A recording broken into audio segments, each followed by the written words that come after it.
Hello and most welcome to 1069 of the Heidegger series. And I have today some interesting revealments and confessions. Yes, almost like the confessions of Descartes. I found some Cartesian element in myself. I hope it will be interesting.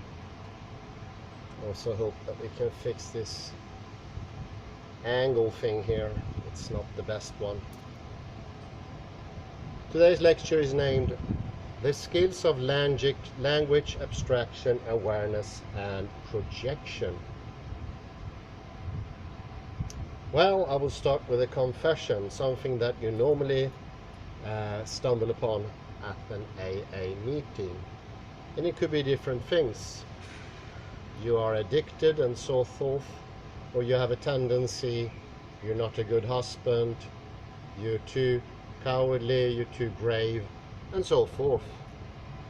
And I will now declare that I have been, in some ways, believer in the natural as opposed to the beings.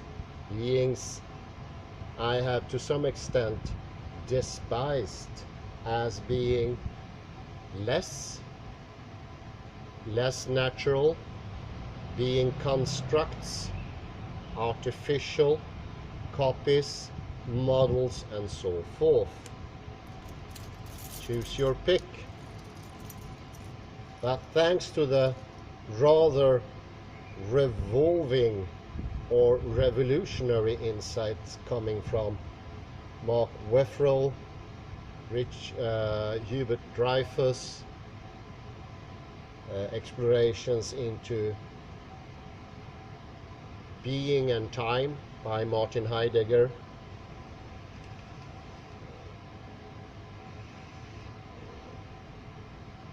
I came to some understanding in myself, and that being of rejecting beings.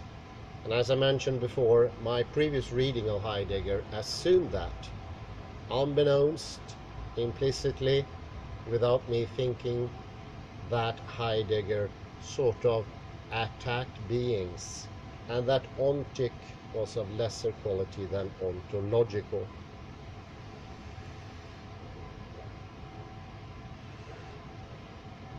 This is what I had in the luggage,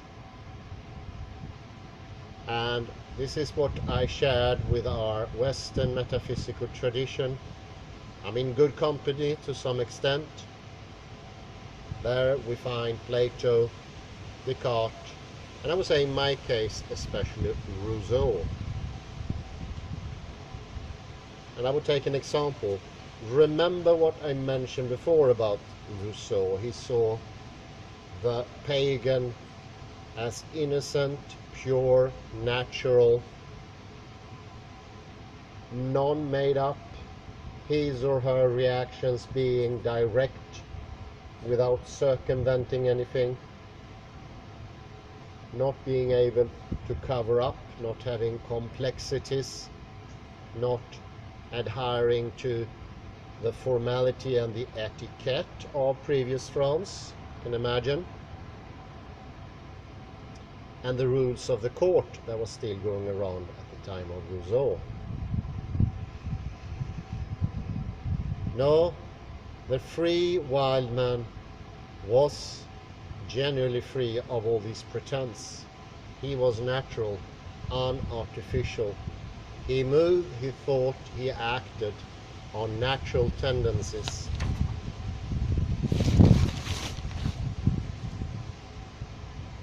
Without adding anything and without taking away anything from himself. This is the true person.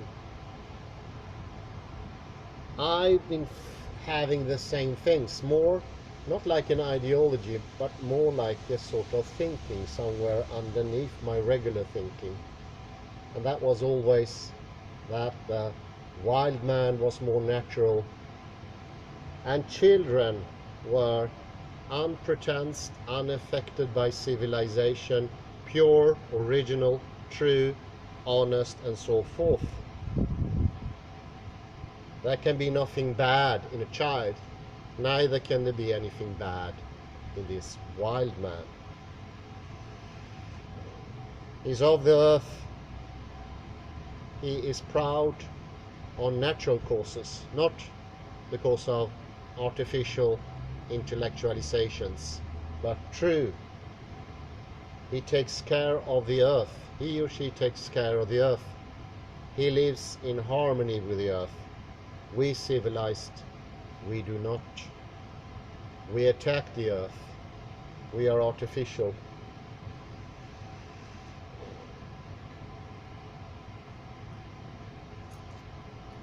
And I think especially strong was this tendency in me when I read once upon a time the book Body Learning by Michael Gelp. I think the whole book is a manifesto, both in writings and especially in pictures, of the true original forms of children moving about, acting, being, feeling, letting their emotions come to fore in a natural tendency, without any pretense, nor etiquette, nor rules of language, behavior, and so forth. The book was astonishing. You'll have to put a look at it.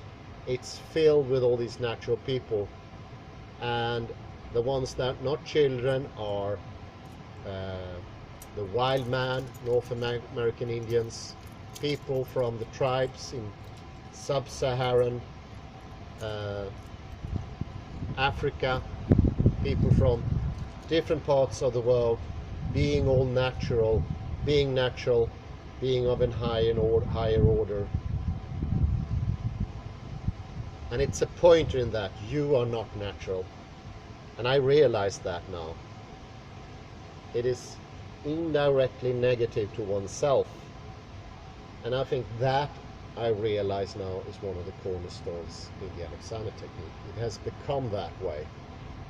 Might not have been the thing from the beginning, but almost all books of the Alexander technique today are filled with natural children or wilder men, or some people for some reason that preserve their naturalness.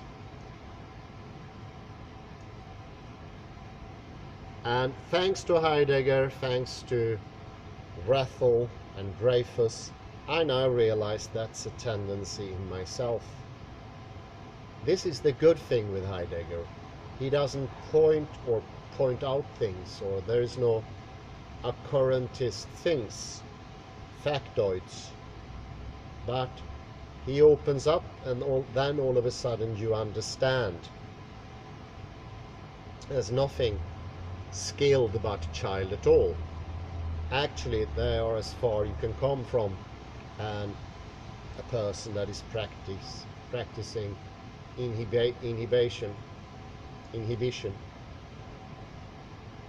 Children never practice inhibition in any case. They just go for it, no matter what it is, directly, without thinking, reacting. So they are not really good examples. And I think in the bottom is my rejection of beings, that there is a skill to moving about. And it might seem strange that we once learned moving about and that we're still learning. But looking at children, I realized I was badly mistaken, and the mistake was something I brought for myself. Not necessarily coming from the book Body Learning by Michael Gelp or any other book, or the ideology of the Alexander technique. I already had it. Isn't that interesting? So you see, Heidegger points beyond.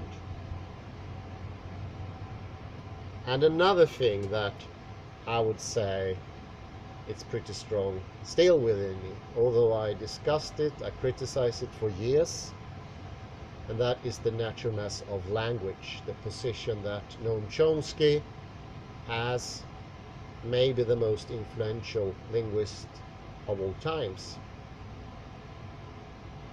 For him, language is not anything acquired. It is just there. It's inborn. It's natural. Might need time for development in youth, but he gets away with it, with adding things. Gets away with the idea that all languages are not only natural, they're all the same, and it's an instinct. Which, oddly enough, makes languages completely unnatural. Not of this world. Not of the things, not of the beings, not of the Dasein. They are just given the designation being inborn somehow. And I think that is actually a sort of a tendency.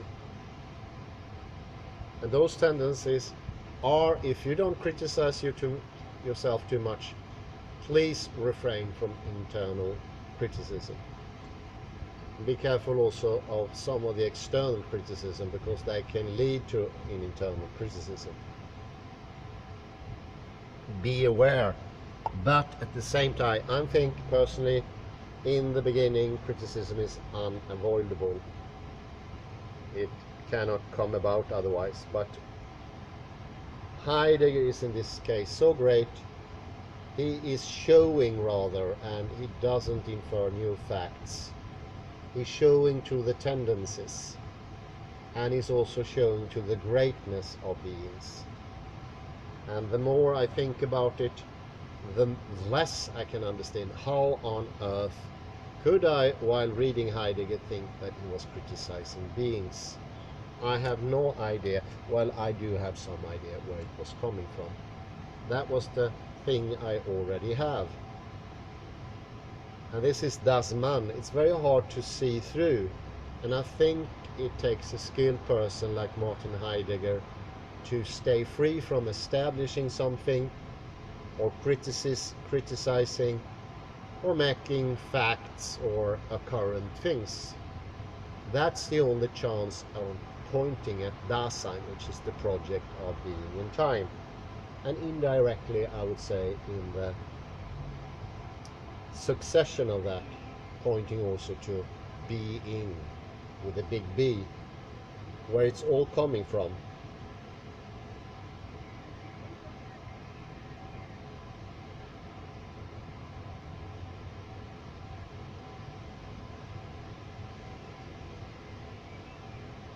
And of course, the assumption is from gossip, what Heidegger calls gossip. Gossip going on where we generalize things, so to speak, or make them trivial, distant, and we think this is how we see things. This is where it's stemming from. And by understanding that, we do not criticize. Well, we're not supposed to criticize. We could. It's not unlawful. But it's more that we understand it comes from a sort of pettiness. Pettiness both in ourselves and in the outside world.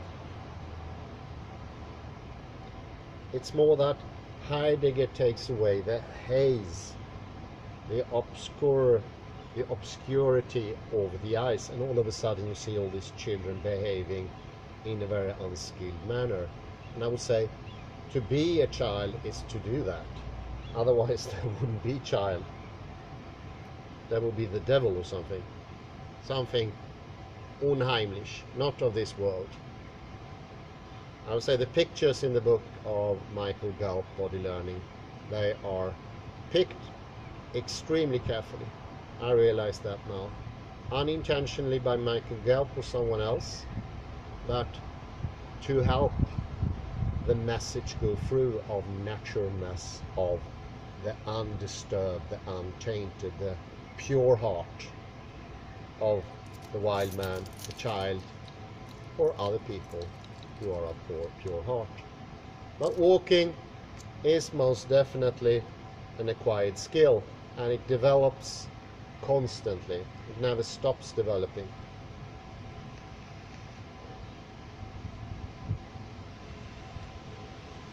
I would say that instead of saying that gait is normal or natural, Alexander would have pointed to possibilities of making it even better, or limitations that were unnecessary subjectively, or does man like put into the picture unnecessary so.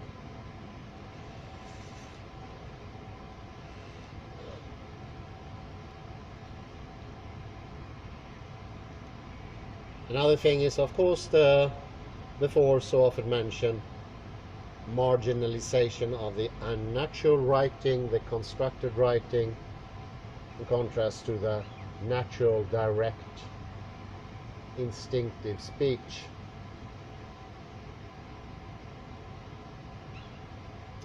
And the only one I heard from the IT community that previously had like a clear view of this was Jean Du, the imicable French Alexander teacher, and said, "This is absurd.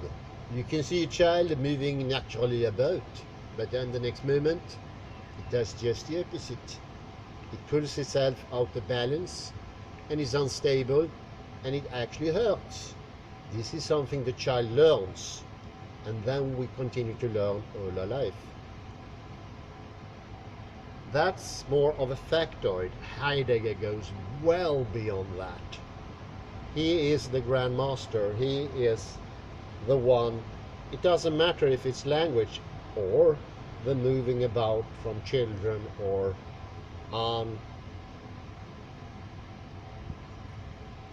untouched by civilization, wild man.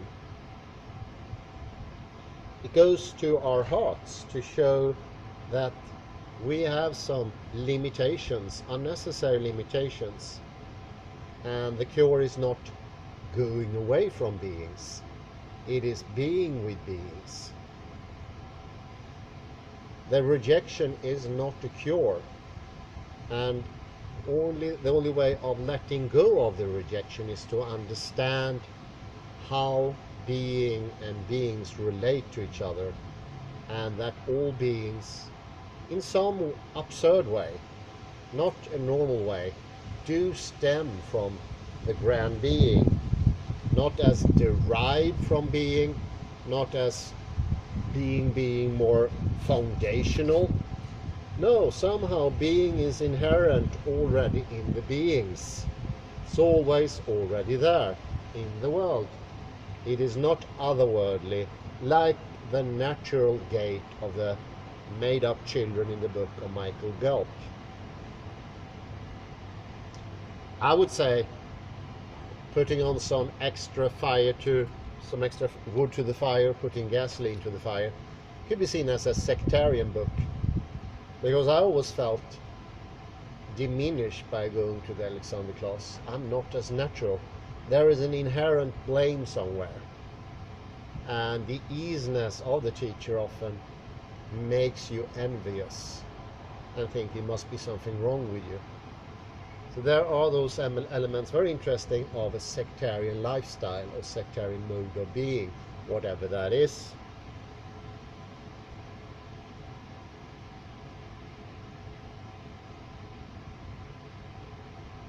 I don't know how much money I spent on this, looking for the naturalness. There could be a non-thinking mode that's very popular.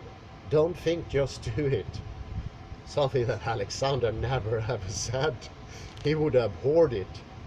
Or other weird things like a non-ego way of doing things, or not acquiring a social ego, social self, a conformist self, or being in the original state, being natural. I also see these photos of children crying. They just show their emotions. We let our emotion get stuck. Another accusation: don't let your emotions get stuck. Slap, slap.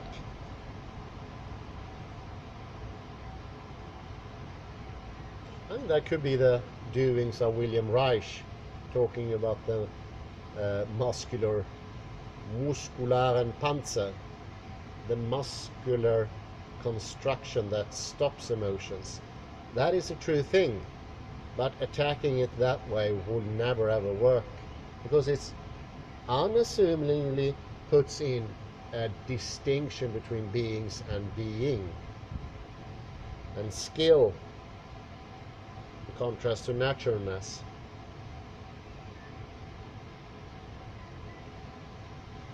And of course, this tendency has gone on for millennia.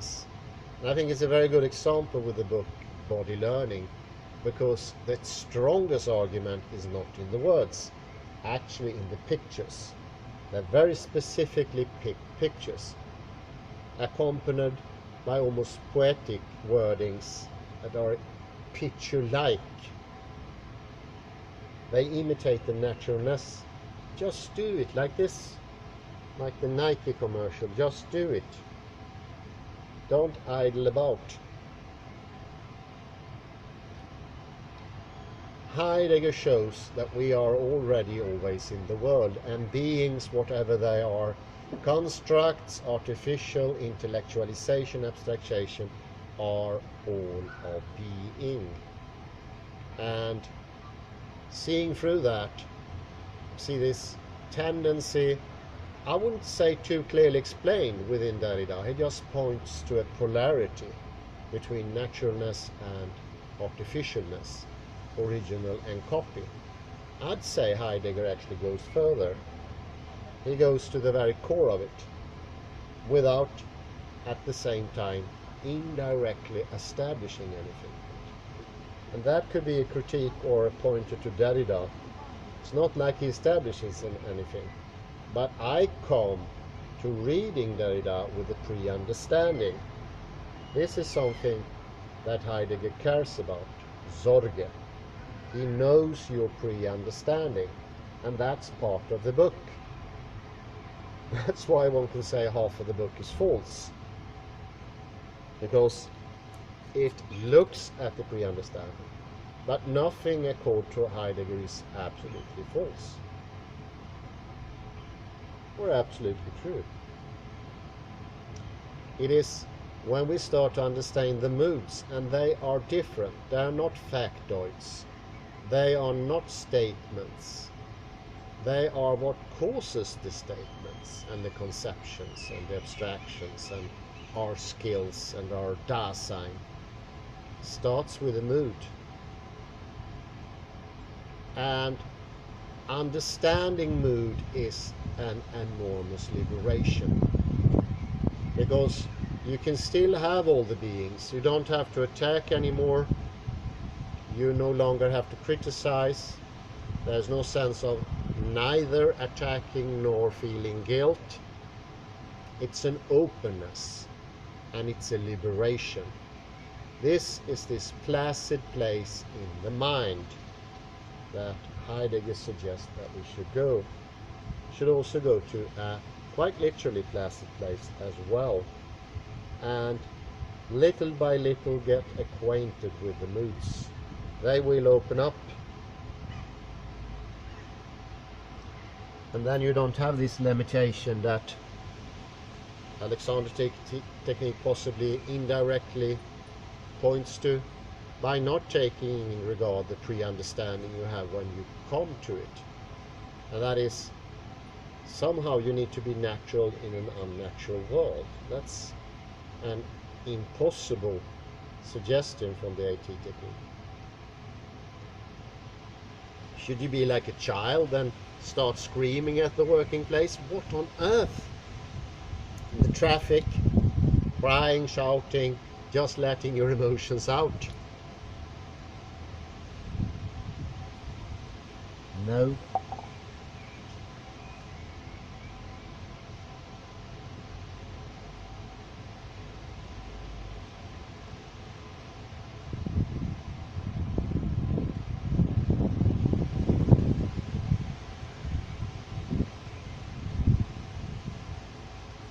Could be to put an Wittgensteinian twist to it, Wittgensteinian twang, that our use of the word naturalness is unskillful, and it needs to be trained up a bit.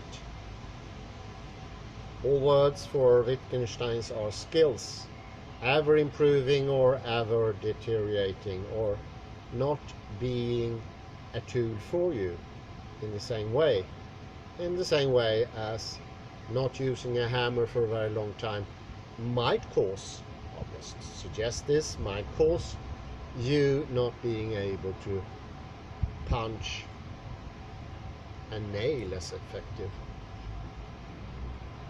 Sloppy use of the word naturalness is what is part of the book Body Learning by Michael Gelb, according to Wittgenstein.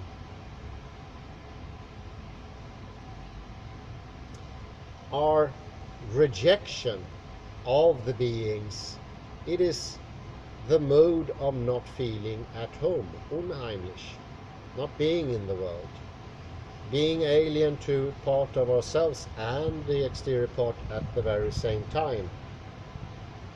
And that will also lead to a dissatisfaction with the beings, because Das Man tells us, or we listen to Das Man or make up Das Man, that they're just out there. We can't affect them. They're not with us. A sort of powerless mood establishes by itself. And since we don't know that there are different moods, can you imagine that? How glorious.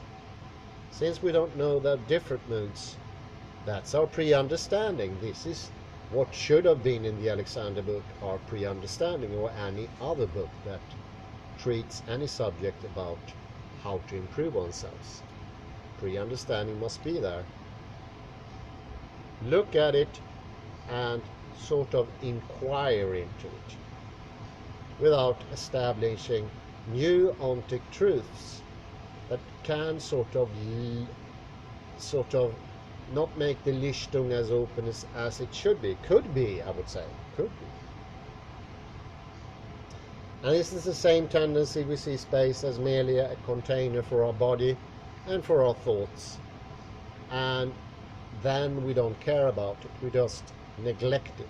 Neglect the space. And that's also a rejection or disdain for it. But it could be the whole scale. Just a neglect will be that you neglect your own Dasein. Because Dasein is not a being, as with a being with little b. See, but the problem starts in different ways simultaneously at the same time, establishing this sort of a limitation more than anything else.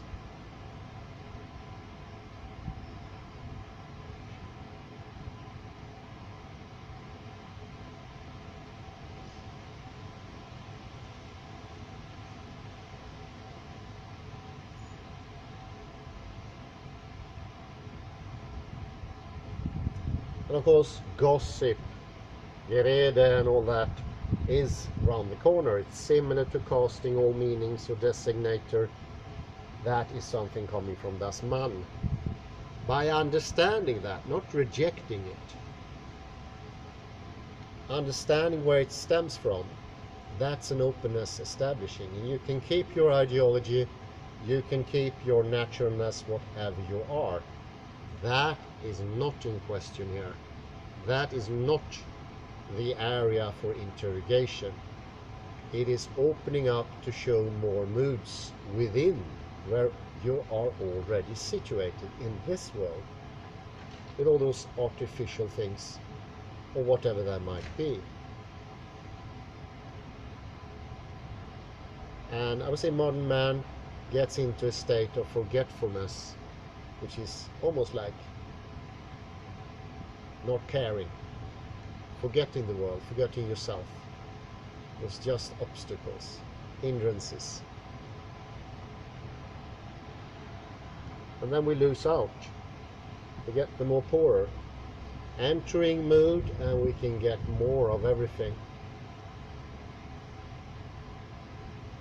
We do not need to forget ourselves that we are Dasein, and not are in the regular sense. Dasein is not an existence.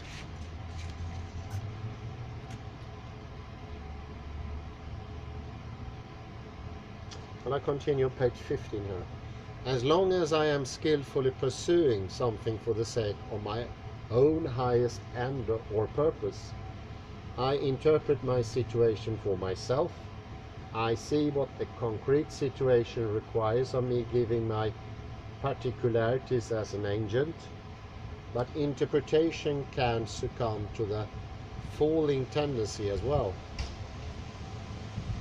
For instance, in curiosity, Neugier, when I'm curious, I don't develop what is understood and make it my own. Instead, I withhold myself from committing myself to a purposive engagement in activities. I distract myself with a passive beholding of whatever presents itself, satisfied with whatever superficial interpretation the one, das man, gives to events. And as we all know, one distraction often leads to another one quickly. My commitment is exhausted by the desire for amusement, and the insubstantiality of such activities tends not to fulfill us, and thus puts us into a restless state.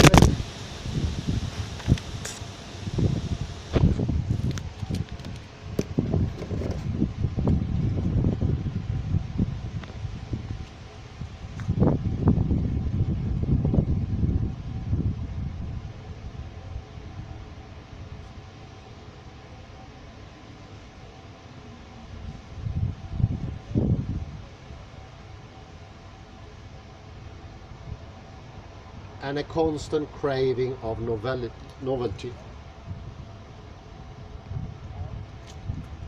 The result of not interpreting the world for myself through an authentic commitment, however, is that I'm completely subject to normal conventional ways of making sense of things. Das man. Sounds like modern man, I would say, even more now today with internet and so forth. A third manifestation of falling, which Heidegger calls ambiguity, Zweideutigkeit, is a characteristic of an understanding that takes over shared, public, leveled down ways of projecting onto possibilities. Insofar as idle talk tends to be directed towards entities which are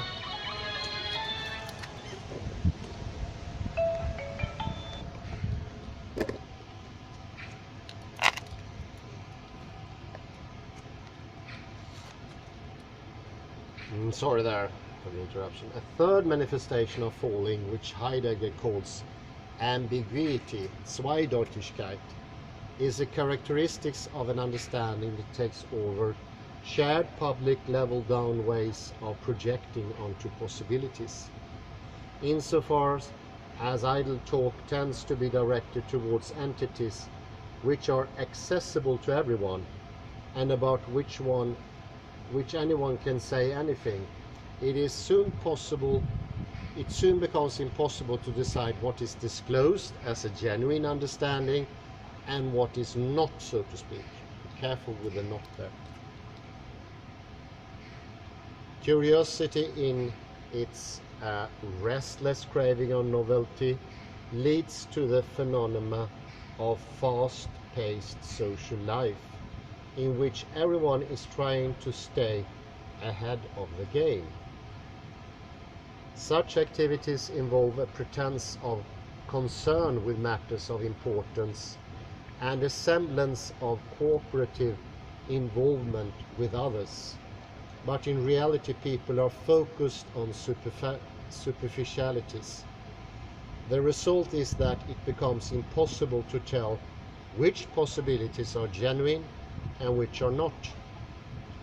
We think we understand the significance that structures any particular entity or event or situation, but without a committed concrete engagement with them, we can't be sure. The ambiguity exhibited by the publicly predominant interpretations of Dasein and of other entities perpetually hinders the individual Dasein's ability to exist authentically.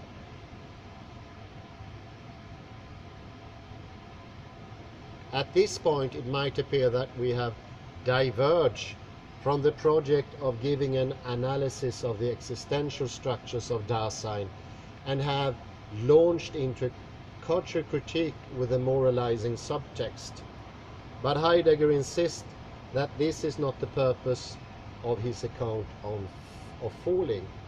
He emphasizes that falling is not a bad and deplorable property from which we should strive to escape, but rather an essential tendency of everyday Dasein.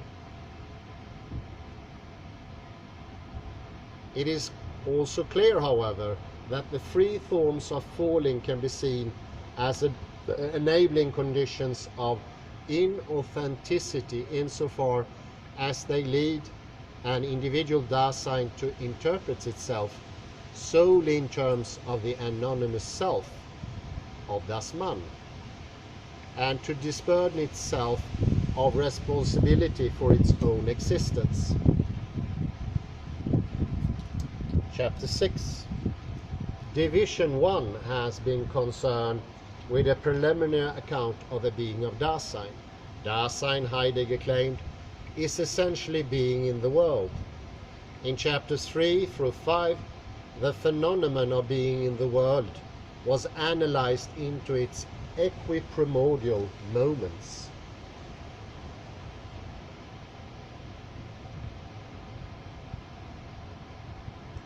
In chapter 6, Heidegger aims to bring the phenomena into view as a unitary whole, that is, to direct our attention to some experience in which we can recognize the essentially unity of Dasein and the world, and see how their unity provides the foundation for the unity of disposedness, understanding, and discourse. To make a somewhat long story short, the primordially unitary phenomenon at which Heidegger arrives is care, Sorge. There is both an affective and a projective dimension to care. The affective dimension is indicated in English expressions involving the locution care about, for instance. Or I could not care less about X. When I say this, I indicate that X does not matter to me. Conversely, what does matter to me is something that touches me, affects me, something in which I take an interest. The projective dimension is indicated by expressions involving the location taking care of. If I take care of X, I make myself or experience myself as already responsible to act with respect to X, and I commit myself to some project that involves X. These ordinary meanings of care indicate that the existential structures of disposedness and understanding respectively, the phenomenon of care that Heidegger is interested in involves both dimensions. The world and our place within it matters to us. It concerns us. We undertake projects with respect to it and experience ourselves as responsible for it. It is in this sense that Dasein's being reveals itself as care. We recognize care as being of Dasein, Heidegger argues, in the experience of anxiety. In anxiety, one feels an indeterminate threat from an indeterminate source. That is, anxiety, we are not worried about any particular entity or possibility being lost.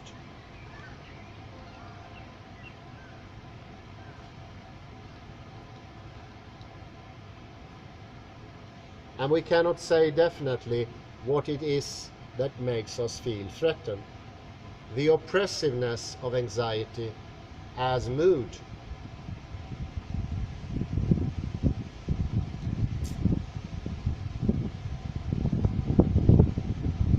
As mood.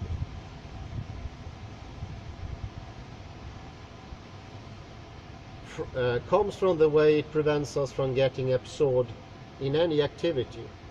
Environmentally available entities sink away, meaning not that they disappear, but rather that they are completely without importance. Völlig belanglos. Nothing, not even another Dasein, is in a position to offer us anything anymore. This is because no person or thing can fill the lack that we recognize in anxiety, our lack of belonging to the world, our uncanniness, Unheimlichkeit, literally not at homeness. I really like this term, Unheimlichkeit. When I am overcome by anxiety, it deprives me of the ability to fall or lose myself in conventional established activities, and thus takes away from me the ability to understand myself in terms of the world and the way things have been publicly interpreted. In fact, Heidegger argues that falling, as described at the end of chapter 5, can be best understood as an effort to flee from anxiety, to dim down the recognition of not at home. It's an escape from Unheimlichkeit. Anxiety shows us being in the world as a unitary whole. Then, because in it I recognize effectively that I need to have a world, and I long to belong to it or to be at home in that world. Yet, I also recognize projectively that I don't belong uniquely to any world, and I might find myself unable to carry on with the pretense of belonging. In anxiety, then, my mood opens up my understanding and shows me that I can't be reduced to my current involvements. I am beyond them. This suggests the unity that exists in different structural elements of my being in the world, in effectively showing me uncanniness and thus showing me that I care about being in the world. Anxiety at the same time makes clear that I exist as being possible, as free for possibilities and able to choose myself. Anxiety discloses our possibility to us by making our uncanniness available to us as something to project upon. Anxiety thus shows up as an unifying our throwness into a world, a particular way of finding ourselves in the midst of entities in the world and our existential freedom to pursue new possibilities. And I would say that is highly misunderstood by Jean-Paul Sartre.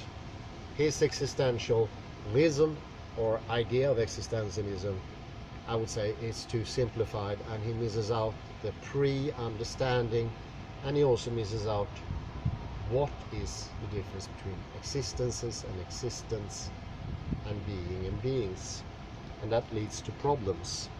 The pre-understanding is not uninteresting. It is possibly the most interesting. Continues. Sorry about the constant interruptions here. Let's see here if I can.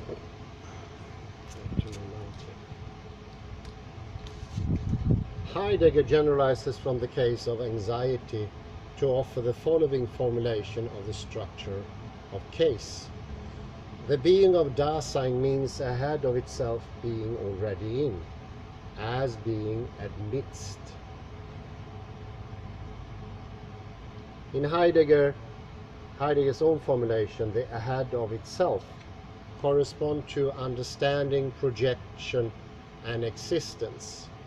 Being already in corresponds to disposedness, throwness, and facticity. In parentheses, occurrences, I would call. Being alongside corresponds to absorption and falling.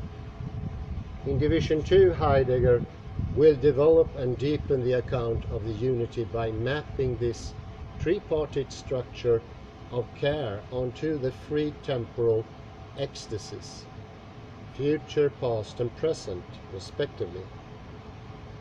The closing sections of Division 1 reminds us that of Heidegger's ultimate goal, to answer the question of meaning of being in general. Before moving forward, then, it is worth reflecting on what the foregoing analytic of Dasein taught us about the different modes of being. For instance, the analytic of Dasein as being in the world sheds light on the being of other entities by allowing us to move beyond the traditional problem of epistemological skepticism.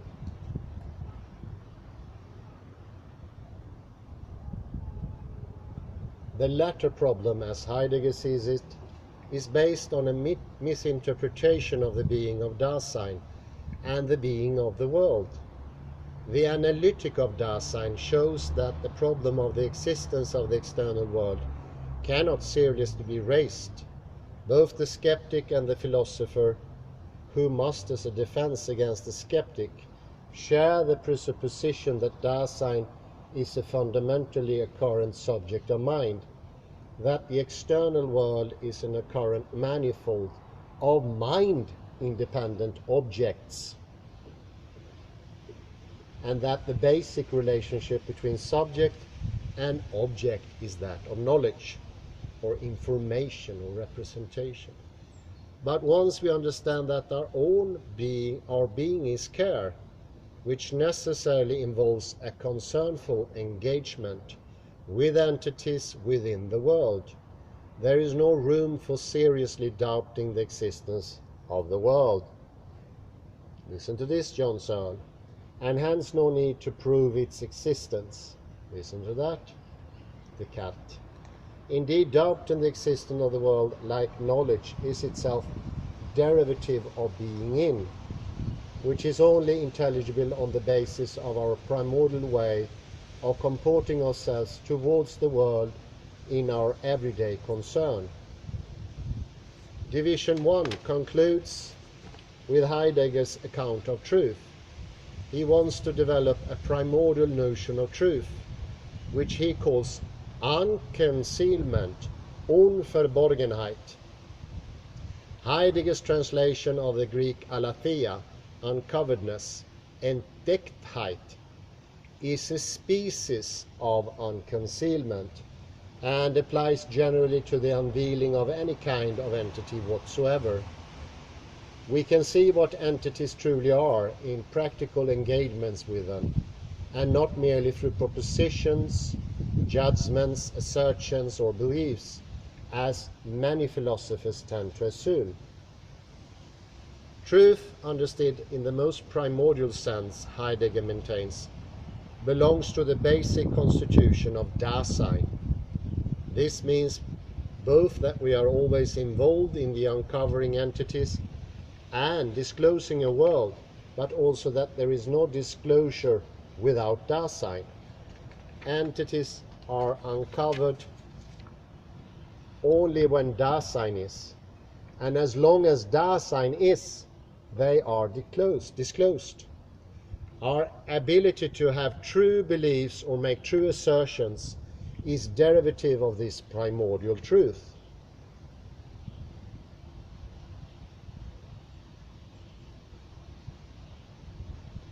Untruth takes different forms in each of the different cases of uncovering. When opposed to uncovering entities in observations or assertions, untruth takes the form of false perception or error. When opposed to uncovering available entities in absurd activities, untruth takes the form of misuse or incompetence. This brings about a kind of uncovering of entities, but they are uncovered in the mode of being closed off, disguised, or uprooted. When opposed to uncovering ourselves in our self-interpretations, untruth takes the form of inauthenticity. Many of these forms of untruth are the result of Dasein's essential state of falling, with its idle talk, Gerede, curiosity and ambiguity. Those Gerede, Neugier and Zweideutigkeit, three terms. There is an inherent tendency toward a fallen engagement rather than an original context-specific discovery of the situation. Thus, it is essential that Dasein should explicitly appropriate what has already been uncovered, defend it against semblance and disguise, and assure itself of its uncoveredness again and again. Authenticity thus requires that we continually resist the tendency to remain in untruth by resolutely reinterpreting ourselves and the world. This is true too of the ontological analysis of Dasein. Like any other attempt to uncover an entity in its truth, it itself subject to the tendency towards untruth, against which it must repeatedly renew its efforts. This rejection of eternal truths in ontology, which on pain of inconsistency must be applied to being and time itself, can perhaps be read as a dim foreshadowing of the later Heidegger's understanding of the history of truth or being, as a discontinuous series of ontological frameworks in terms of which Dasein has understood itself and its world.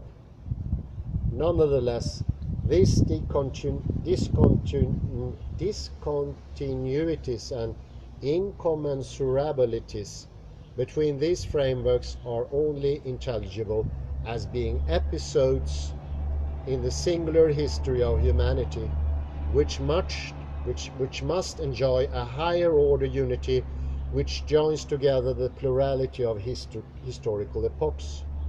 It is in this sense that the later Heidegger maintains the central ontological role of Dasein, which he sets out in Being and Time. I will start just briefly on Division 2, as we're entering into that now. Division 2.